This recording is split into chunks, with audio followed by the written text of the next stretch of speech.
नमस्ते। उत्तर प्रदेश में आपका बहुत बहुत स्वागत है। मैं हूं आपके साथ संगीता दोनशी। बुलेटिन की शुरुआत करेंगे इस बड़ी खबर के साथ। बड़ी जानकारी आप तक पहुंचा देते हैं। यूपी ने वैक्सीनेशन में सभी रिकॉर्ड तोड़ दिए हैं। मध्य प्रदेश का रिकॉर्ड भी तोड़ दिया है यूपी ने, और अब वो यूपी नंबर 1 बन गया है। यूपी में अगर आंकड़ों की बात की जाए तो मंगलवार को लगे 27,34,926 टीके। मध्य प्रदेश ने एक दिन में 16 लाख वैक्सीन की डोज लगाई थी और ऐसे में वो पहले नंबर पे था, लेकिन अब ये रिकॉर्ड टूट चुका है। मेगा वैक्सीनेशन के दिन लक्ष्य से बहुत आगे रहा यूपी में अब तक 5 करोड़ से ज्यादा लोगों को वैक्सीन लग चुकी है। बड़ी खबर आप तक पहुंचा दें वैक्सीनेशन को लेकर के। जिस तरीके से वैक्सीनेशन महाअभियान चलाया जा रहा है उसके तहत अगर बात की जाए तो मध्य प्रदेश का रिकॉर्ड तोड़ दिया है यूपी ने, और अब यूपी नंबर बन गया है। मंगलवार को 27,34,000 से ज्यादा टीके लगे हैं। मध्य प्रदेश में एक दिन में 16 लाख वैक्सीन लगाई थी, तो वहीं इसके साथ ही मेगा वैक्सीनेशन के दिन जो लक्ष्य रखा गया था उससे कहीं आगे निकल गया है यूपी। और ऐसे में बड़ी खबर आप तक पहुंचा रहे हैं वैक्सीनेशन ड्राइव को लेकर के, जहां पर यूपी ने सारे रिकॉर्ड तोड़ दिए हैं और नंबर 1 बन गया है। यूपी में अगर बात की जाए मंगलवार की तो 27,34,926 टीके लगाए गए, और इसी कड़ी में जब महा वैक्सीनेशन अभियान मध्य प्रदेश में चल रहा था तो 16 लाख टीके लगाए गए थे और वो नंबर बन रहा था। लेकिन अब जो लक्ष्य रखा गया था यूपी में वैक्सीन लगाने का एक दिन में, उससे कहीं आगे निकल गया है यूपी अब।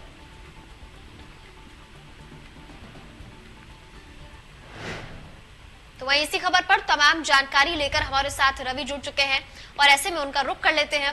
रवि, जिस तरीके से ये महाअभियान चलाया जा रहा था और जब महाअभियान मध्य प्रदेश में चल रहा था और जो आंकड़े निकलकर सामने आए 16 लाख के, तो चारों तरफ वाहवाही बटोर रहा था मध्य प्रदेश, और अब उससे कहीं ज्यादा आगे निकल गया है यूपी। क्या कुछ कहना चाहेंगे इस पे, क्या कुछ अपडेट है इस पे?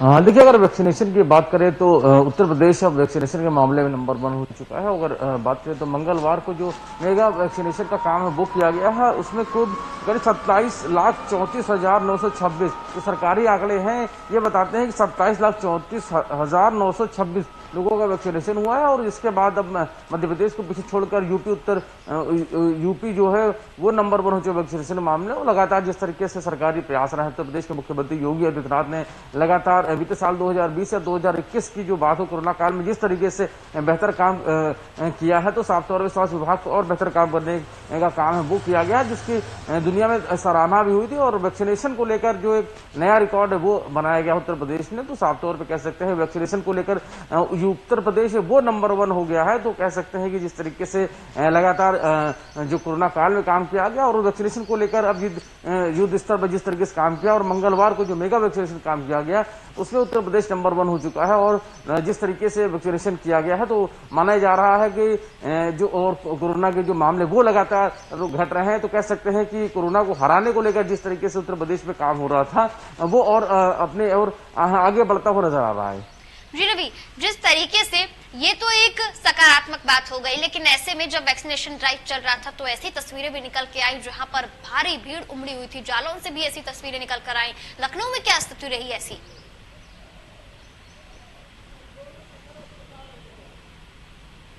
हाँ, देखिए, अगर लखनऊ की बात करें तो हालांकि जो जिम्मेदार थे वो जरूर इस बात की हिदायत दे रहे थे कि जो लोग हैं वो सोशल डिस्टेंसिंग का पालन करें। हालांकि मास्क को लेकर सख्ती थी वो होती हुई नजर आई। हालांकि कुछ जगह पर लापरवाही जरूर देखने को मिली, लेकिन लोग जागरूक हुए हैं। और साफ तौर पर अगर बात करें तो अस्पतालों की बात करें, थोड़ा सोशल डिस्टेंसिंग का पालन हो पूरी तरीके से वो तो नजर नहीं आया। लेकिन अगर बात करें तो मास्क तो ज्यादातर लोगों ने लगाया हुआ था। वहीं अगर शहर के अन्य इलाकों की बात करें, यानी बाजार की या बाकी जगहों की बात करें, तो वहां पर भी कुछ लोग होते हैं ऐसे जो बिना मास्क के नजर आ जाते हैं, लेकिन ज्यादातर लोग हैं जिन्होंने मास्क लगाया होता है। यानी कि जो दिशा निर्देश जारी किए कोरोना काल में, चाहे सोशल डिस्टेंसिंग की बात हो, मास्क की बात हो या उसके अलावा सैनिटाइज करने की बात हो, उसका लोग ध्यान जरूर दे रहे हैं। लेकिन कहीं कहीं थोड़ी सी लापरवाही देखने को मिलती है, जिसकी वजह से थोड़ा सा जो डर है वो बना रहता है। तो हालांकि जो सरकारी प्रयास है, लगातार लोगों से अपील की जाती रही कि लोग लगातार मास्क का इस्तेमाल करें, सोशल डिस्टेंसिंग का पालन करते रहें। तो उसको भी लोगों को ध्यान देने की जरूरत है। हालांकि अगर वैक्सीनेशन की बात करें, जिस तरीके से एक मेगा वैक्सीनेशन का आयोजन किया गया है और यूपी उसमें नंबर 1 हुआ है, वहीं लोगों को भी ध्यान देने की जरूरत है कि जिस तरीके से लगातार अपील की जा रही है लोग हमेशा मास्क लगा के रखें, तो लोगों को ध्यान देने की जरूरत है कि मास्क लगा के रखेंगे तो और बेहतर होगा। सोशल डिस्टेंसिंग का पालन करेंगे तो वो बेहतर रहेगा। उसके अलावा हैंड सैनिटाइज करते रहेंगे तो भी बेहतर होगा, ताकि कोरोना की जो लड़ाई लड़ी जा रही है उसको जीतने में कामयाबी मिल सकेगी। तो लोगों को भी इसमें जागरूक होने की जरूरत है। जी जी जी रवि, बहुत बहुत शुक्रिया इस तमाम जानकारी के लिए। आपसे और भी तमाम अपडेट लेते रहेंगे। तो वैसे में आपको बता दें कि जिस तरीके से ये महा वैक्सीनेशन अभियान चल रहा है, इसमें मंत्री जय प्रताप सिंह ने क्या कुछ कहा है, अब सुनाते हैं। उत्तर प्रदेश सरकार द्वारा यूपी में आज मेगा वैक्सीनेशन के जरिए एक नया टारगेट सेट किया है सरकार ने, जिसमें 86,500,000 अगर मैं वैक्सीनेशन की बात करूं तो वो दिए गए हैं। 20 लाख पीपल आज वैक्सीनेट हुए हैं और इस तमाम जानकारी पे हमारे साथ इस वक्त मौजूद है हेल्थ मिनिस्टर, उनसे बात करेंगे। सर, आज एक नया रिकॉर्ड तय हुआ है। अभी तक 15 से 20,000 की मात्रा में टीकाकरण होता था, लेकिन आज एक नया टारगेट है जिसमें 20 लाख पीपल वैक्सीनेट हुए हैं। किस तरीके से देख रहे हैं इसको? नहीं, हमारा एवरेज लगभग 8 से 9 लाख होता था और करीब 10 दिन पहले हमने 10 लाख भी कर लिया था पर डे। और सिस्टम जो हमारा बना हुआ है, यदि हमको पर्याप्त समय में पर्याप्त संख्या में वैक्सीन मिल जाता था, पिछले 15-20 दिन की बात हम कहते थे, तो हमारे सिस्टम के अनुसार हम 12 लाख पर डे कर सकते थे। और उसको हम अगर एक्सपैंड करते हैं वो सिस्टम को, तो 15 लाख तो बड़े आराम से हम कर सकते थे। तो ये कई बार मैंने स्वयं जाके केंद्रीय स्वास्थ्य मंत्री से और माननीय मुख्यमंत्री ने डायरेक्ट वहाँ प्रधानमंत्री से बात करने के बाद भी वैक्सीन की जो शॉर्टेज हो रही थी या वैक्सीन की जो कम सप्लाई होती, उसको बढ़ाने के लिए हम लोग का बार बार उनसे आग्रह था। तो इधर उन्होंने काफ़ी संख्या में बढ़ाया है। और क्योंकि हमारा बीच में वो जितना वैक्सीन मिलता था तो लगभग 5 लाख, 6 लाख, 7 लाख इस तरह का पर डे हो रहा था। अब जो वैक्सीन हमको मिला एक साथ में काफ़ी संख्या में, तो उसको हम एक विशेष अभियान के तौर चलाने का प्रयास हम लोग आज किए हैं। हमारे सारे साइट्स को हमने तैयार कर लिया। ग्रामीण क्षेत्र में भी हमारे जितने भी टीम्स हैं उन सबको लगा दिया गया है, प्रशासन को भी साथ में लगा दिया है। और मिला के हम लोग चाह रहे हैं कि जो पिछले 15 दिन में स्लो हमारा हुआ था, ये एक दिन में उसको कवर अप कर लें। और प्रयास तो हमारा है कि 15 लाख के ऊपर भी हम कर लेंगे, या 15 लाख का अगर हो जाएगा तो वो भी ठीक है, नहीं तो उसके ऊपर जितना जाएगा हम लोग देखेंगे। तो बिल्कुल स्वास्थ्य विभाग द्वारा और उत्तर प्रदेश सरकार द्वारा ये सुनिश्चित करवाना चाहते हैं कि हर एक नागरिक वैक्सीनेटेड हो, क्योंकि जिस तरीके से तीसरी लहर आ रही है इसमें लोगों को सावधान है, लेकिन सावधान होना बहुत जरूरी है। लेकिन जिस तरीके से हमें हेल्थ मिनिस्टर ने बताया है कि अब दिन पर दिन जो वैक्सीनेशन के स्लॉट्स हैं उसमें भी लोगों को किसी तरह की कोई परेशानी नहीं झेलनी पड़ेगी। लखनऊ से वीडियो जर्नलिस्ट रोहित के साथ मैं निकिता सरीन, इंडिया न्यूज के लिए। तो अब रुक कर लेते हैं एक बड़ी खबर का। बड़ी जानकारी सामने आ रही है और ऐसे में आपको बता दें कि ये जानकारी, जहां पर आज गोरखपुर दौरे पर रहेंगे सीएम योगी आदित्यनाथ, और ऐसे में 2 दिवसीय दौरे पर वो रहने वाले हैं। और इसी के बीच जिस तरीके से सीएम योगी आदित्यनाथ के ताबड़तोड़ दौर लगातार जारी है, इसी कड़ी में आज वो गोरखपुर का दौरा करेंगे, जहां पर ये 2 दिवसीय दौरा होने वाला है। और इस दौरान वो वन टांगिया समुदाय के बीच अन्न महोत्सव में भी शामिल होंगे। तो वहीं गोरखपुर और बस्ती मंडल के विकास कार्यों की समीक्षा भी करेंगे। इसके साथ ही आपको बता दें कि गोरखपुर बस्ती मंडल के विकास कार्यों की समीक्षा के साथ साथ समीक्षा बैठक भी होने वाली है, जहां पर वो किस तरीके से आगे के विकास कार्यों को लेकर के विकास कार्यों को गति दी जाए, उस पर विचार विमर्श होगा, उस पर मंथन होगा।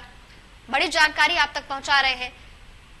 जिस तरीके से सीएम योगी आदित्यनाथ लगातार दौरों पर हैं और ऐसे में इसी कड़ी में अब गोरखपुर का नाम जुड़ गया है, जहां पर वो 2 दिवसीय दौरे पर रहने वाले हैं, जहां पर वो वनटांगिया समुदाय के बीच अन्न महोत्सव में भी शामिल होंगे। तो इसके साथ ही गोरखपुर में चल रहे विकास कार्यों को लेकर के भी वो काफी सजग हैं। इसको लेकर के वो कई जिलों के अधिकारियों के साथ एक वर्चुअली बैठक भी करने जा रहे हैं। गोरखपुर बस्ती मंडल के विकास कार्यों की समीक्षा भी करेंगे इस दौरान वो। तो वहीं बैठक में गोरखपुर के अलावा कई जिलों के अधिकारी वर्चुअली जुड़ेंगे। बड़ी जानकारी आप तक पहुंचा दें सीएम योगी आदित्यनाथ के दौरे को लेकर के, जहां पर अब वो गोरखपुर जा रहे हैं। 2 दिन के दौरे पर रहेंगे सीएम योगी आदित्यनाथ गोरखपुर में, और इसके साथ ही वहां पे वनटांगिया समुदाय के साथ अन्न महोत्सव में भी वो शामिल होंगे।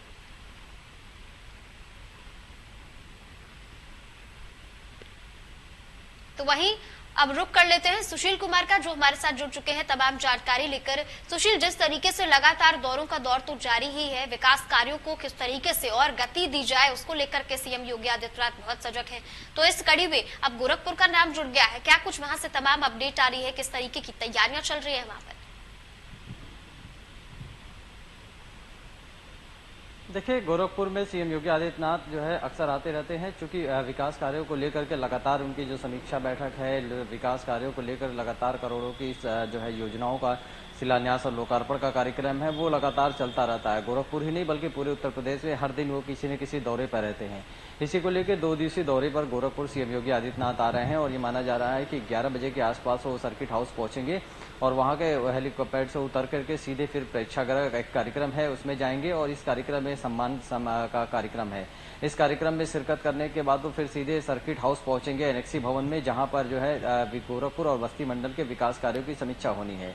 इसको लेकर के गोरखपुर और बस्ती मंडल के जितने भी संबंधित विकास के अधिकारी हैं वो उसमें जो है मौजूद रहेंगे। गोरखपुर से प्रत्यक्ष रूप से जितने भी अधिकारी हैं वो मौजूद रहेंगे एनेक्सी भवन में। साथ ही जो बस्ती मंडल के जितने भी अधिकारी हैं और जितने भी संबंधित विभाग के अधिकारी हैं वो वर्चुअल तरीके से जुड़ेंगे और इस पूरे समीक्षा बैठक में सीएम योगी आदित्यनाथ के निर्देशों का जो है कहीं न कहीं अनुपालन करेंगे। इसको लेकर के ये पूरा कार्यक्रम है। उसके बाद फिर ये भी माना जा रहा है कि वहां से वो सीधे जो है आयुष अस्पताल जा सकते हैं, जहां पे जो है उद्घाटन 28 तारीख को राष्ट्रपति के हाथों होना है, उसको लेकर के भी वो निरीक्षण कर सकते हैं। उसके बाद फिर सीधे गोरखनाथ मंदिर आएंगे और मंदिर में रात्रि विश्राम करेंगे। लेकिन उससे पहले तकरीबन 5 बजे के आसपास गोरखपुर विश्वविद्यालय में एक आरएसएस का गुरु जो है दक्षिणा का कार्यक्रम है, गुरु शिष्य का, उसको लेकर के उसमें कार्यक्रम में शिरकत करेंगे। चूंकि वो कार्यक्रम उनका अपना है और उस कार्यक्रम में मीडिया फिलहाल अलाउ नहीं है, तो उस कार्यक्रम में शिरकत करने के बाद वो सीधे गोरखनाथ मंदिर आएंगे और रात्रि विश्राम गोरखनाथ मंदिर में करेंगे। जी, इसके साथ ही आपसे ये भी जानना चाहेंगे, क्या इस दौरान, इन 2 दिनों के दौरान वो जनसभा को भी संबोधित कर सकते हैं? नहीं, देखिए, जनसभा का भी कोई कार्यक्रम नहीं है। मैंने बताया कि सिर्फ 3 से 4 कार्यक्रम है उनका। एक कार्यक्रम जो है प्रेक्षागृह में है, वो एक निजी अखबार का कार्यक्रम है। उस अखबार में शिरकत करेंगे, वहां पे कुछ लोगों को सम्मानित भी करना है, उसमें वो शिरकत करेंगे और मुख्यमंत्री के हाथों वो सम्मानित होंगे। उसके बाद से फिर सीधे वो गोरखपुर के एनेक्सी भवन जाएंगे और एनेक्सी भवन में वहां पे गोरखपुर और बस्ती मंडल के विकास कार्य की वो समीक्षा बैठक करेंगे और आवश्यक दिशा निर्देश भी देंगे। तकरीबन 1.5 से 2 घंटे कार्यक्रम में वहां पे शिरकत करने के बाद फिर सीधे वो जो है आयुष अस्पताल सोनबरसा के पास जाएंगे, जहां पे वो आयुष अस्पताल के निरीक्षण करेंगे कि अभी उस अस्पताल के क्या कुछ हालात है, क्या कुछ काम बाकी है। उसके बाद फिर सीधे वो विश्वविद्यालय, गोरखपुर के विश्वविद्यालय जाएंगे। आरएसएस का कार्यक्रम है, गुरु दक्षिणा का, गुरु और शिष्यों का, उसको लेकर के फिर सीधे गोरखनाथ मंदिर आएंगे और रात्रि विश्राम गोरखनाथ मंदिर में ही करेंगे। और उसके बाद जो है फिर सवेरे जो है वो अयोध्या के लिए रवाना हो सकते हैं, क्योंकि एक कार्यक्रम वनटांगिया का इनका था। वनटांगिया में जो है प्रधानमंत्री गरीब कल्याण योजना के तहत जो अन्न वितरण करने का था बैग में, लेकिन वो कार्यक्रम अभी स्थगित माना जा रहा है, उसका कोई अभी सरकारी प्रोटोकॉल नहीं आया है। तो इसको लेकर के अभी संशय बना हुआ है, लेकिन ये जरूर है कि सुबह जो है वो अयोध्या के लिए रवाना होंगे गोरखपुर से। जी, बहुत बहुत शुक्रिया इस तमाम जानकारी के लिए। आपसे और भी तमाम अपडेट लेते रहेंगे इस पर। तो ऐसे में अब रुक कर लेते हैं एक और बड़ी जानकारी का, बड़ी खबर आपकी टीवी स्क्रीन पर। ऐसे में आपको बता दें कि ये बड़ी खबर सामने आ रही है, जहां पर बीएसपी का विचार संगोष्ठी सम्मेलन है। जिस तरीके से ब्राह्मण समाज को साधने की तैयारी में लगातार बीएसपी अपने रोड मैप के तहत चल रही है और ऐसे में अब शाहजहांपुर और बरेली में ये सम्मेलन होने जा रहा है। 12 बजे शाहजहांपुर में कार्यक्रम का आयोजन किया जाएगा और इसके साथ ही आपको ये भी बता दें कि बीएसपी महासचिव सतीश चंद्र मिश्रा इसमें शिरकत करने जा रहे हैं। जिस तरीके से अपना एक वोट बैंक बनाने की कोशिश कर रही है बीएसपी, और इसी कड़ी में अब शाहजहांपुर का नाम जुड़ गया है, जहां पर ब्राह्मण समाज को साधने की तैयारी करेगी वो। और इसके साथ ये गोष्ठी सम्मेलन है, वहां पर शाहजहांपुर और बरेली में ये सम्मेलन का आयोजन होना है। और इसके साथ ही आपको ये भी बता दें कि इसमें सतीश चंद्र मिश्रा भी शिरकत करेंगे। बड़ी जानकारी आप तक पहुंचा रहे हैं बीएसपी महासचिव सतीश चंद्र मिश्रा इस कार्यक्रम में शिरकत करने जा रहे हैं। जिस तरीके से आगामी चुनाव को देखते हुए अपनी रणनीति के तहत बीएसपी का जो विचार गोष्ठी सम्मेलन है और उसमें ब्राह्मण समाज को साधने की तैयारी है, उस पर अब वो किसी तरीके से पीछे नहीं हटना चाहेगी। एड़ी चोटी का जोर लगाते हुए वो आगे बढ़ रही है और इसी कड़ी में अब शाहजहांपुर और बरेली का नाम जुड़ गया है, जहां पर ये गोष्ठी सम्मेलन होने जा रहा है। और इसके साथ ही इसमें बीएसपी महासचिव सतीश चंद्र मिश्रा भी शिरकत करेंगे। जिस तरीके से उनकी अगुवाई में अभी तक सारे ये गोष्ठी सम्मेलन होते आए हैं, और इसी के साथ ही विचार गोष्ठी सम्मेलन जो अब होने जा रहा है बरेली और शाहजहांपुर में, तो वहां पर भी सतीश चंद्र मिश्रा शामिल होंगे। तो वहीं जो कार्यकर्ता हैं, बाकी लोग हैं, उनको आगे की रणनीति को लेकर के उनमें जोश भरेंगे और जीत का मंत्र देंगे। 12 बजे शाहजहांपुर में एक कार्यक्रम होना है और उसमें सतीश चंद्र मिश्रा शामिल होंगे। बड़ी जानकारी आप तक पहुंचा रहे हैं बीएसपी को लेकर के, बीएसपी के विचार गोष्ठी सम्मेलन को लेकर के। तो अब रुक करते हैं श्रावस्ती का, जहां पर सीएम योगी ने जनप्रतिनिधियों से मुलाकात की, उनके साथ एक बैठक की, कोविड वैक्सीनेशन विकास कार्यों की समीक्षा की है। इस दौरान सीएम ने कानून व्यवस्था को लेकर के बैठक की है और इस बैठक में चारों जिले के अफसर शामिल हुए थे। सीएम योगी ने सरकार की उपलब्धियां भी गिनाई। इस दौरान बड़ी जानकारी आप तक पहुंचा दें, जिस तरीके से लगातार सीएम योगी आदित्यनाथ दौरों पर तो है ही, विकास कार्यों को लेकर के वो बहुत सजग है। किस तरीके से विकास के पथ पर उत्तर प्रदेश को और आगे लेकर जाया जाए, उसको लेकर के वो काफी सजग हैं। और इसी के साथ ही अगर बात करते हैं पूर्वांचल दौरे पर वो लगातार है, तो श्रावस्ती में सीएम योगी आदित्यनाथ ने एक समीक्षा बैठक की है, जिसमें सभी जिलों के अधिकारी मौजूद थे। और इसके साथ ही इस बैठक के दौरान उन्होंने वैक्सीनेशन ड्राइव को लेकर के भी सारी बातें जानी, किस तरीके से ये पूरा अभियान चलाया जा रहा है। 2 तस्वीरें आप तक पहुंचा रहे हैं और ऐसे में श्रावस्ती में सीएम योगी आदित्यनाथ ने समीक्षा बैठक की और पूर्वांचल के दौरे पर है। इन दोनों में 2 तस्वीरें आप तक पहुंचा रहे हैं, जहां पर श्रावस्ती और बलरामपुर से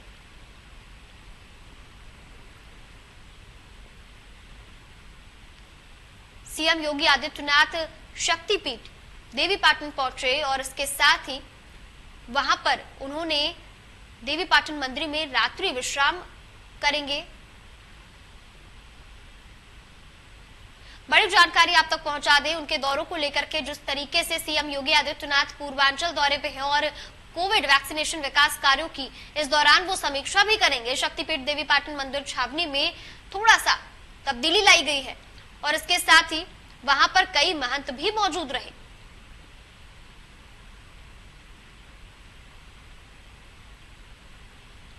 तो वही उत्तर प्रदेश कोऑपरेटिव बैंक के 6 मोबाइल एटीएम बैंक का शुभारंभ किया गया है। माइक्रो एटीएम, नेट बैंकिंग और ग्रीवेंस पोर्टल का शुभारंभ किया गया है। सहकारिता मंत्री मुकुट बिहारी वर्मा हरी झंडी दिखाकर इसका शुभारंभ किया। डिजिटल बैंकिंग को बढ़ावा देने के लिए मोबाइल एटीएम और नेट बैंकिंग का शुभारंभ किया गया है।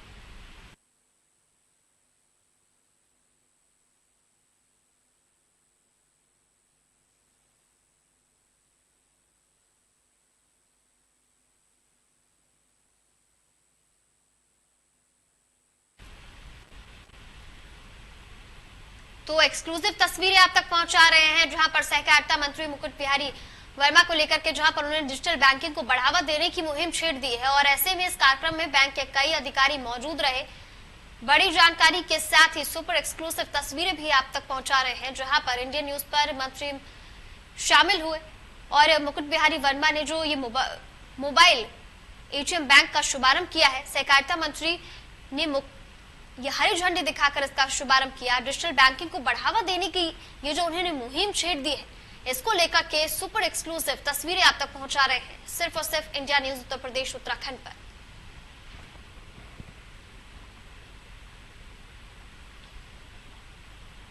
तो अब रुक करते हैं अलीगढ़ का, जहां पर अकेले दम पर ब्राह्मण नहीं जीत सकता। सतीश मिश्रा का बड़ा बयान सामने आया है। हमें एकजुट होकर मिलकर लड़ना होगा और ब्राह्मण समाज का मान सम्मान वापस करेंगे। यूपी की कानून व्यवस्था चौपट हो चुकी है, ये उन्होंने अपने बयान में कहा है। और ऐसे में मायावती सरकार को लोग याद करते हैं। तो जिस तरीके से बीएसपी आगे की रणनीति के तहत लगातार गोष्ठी सम्मेलन कर रही है, विचार गोष्ठी सम्मेलन कर रही है, और ऐसे में अब ये खबर सामने आई है कि इसी एक सम्मेलन में उन्होंने ये बड़ा बयान जारी किया है। सतीश मिश्रा का बड़ा बयान सामने आया है, जहां पर उन्होंने कहा है कि अकेले दम पर ब्राह्मण नहीं जीत सकता है, सबको मिलकर लड़ना होगा। वो घर में माता पिता के देखभाल करने के लिए ब्राह्मण समाज का, चूंकि वो ब्राह्मण समाज का था, उसका नाम डाल दिया था कानपुर वाले कांड में। वो देखने के लिए गया तो उसको वहां से उठा लिया और उठा के ले जाकर के कंटोनमेंट में शूट आउट कर दिया। कितने किस्से, जब राजधानी में 3-3 इस तरह के काम हो गए तो पूरे उत्तर प्रदेश में कितने हुए, ये सोचने की बात है। और कानपुर का किस्सा, कानपुर का तो आपसे कहीं छूटता ही नहीं है। कानपुर में जिस तरह का इन्होंने काम करने का किया कि एक व्यक्ति के नाम पे, जिसको कि शूट आउट में तो मार ही दिया, लेकिन एक व्यक्ति को लेकर के इन्होंने 100 ब्राह्मणों को उसमें नामजद कराया। तो फिलहाल के लिए इस बुलेटिन में इतना ही, लेकिन प्रदेश से जुड़ी तमाम बड़ी खबरों के लिए बने रहिए हमारे साथ। देखते रहिए इंडिया न्यूज उत्तर प्रदेश उत्तराखंड।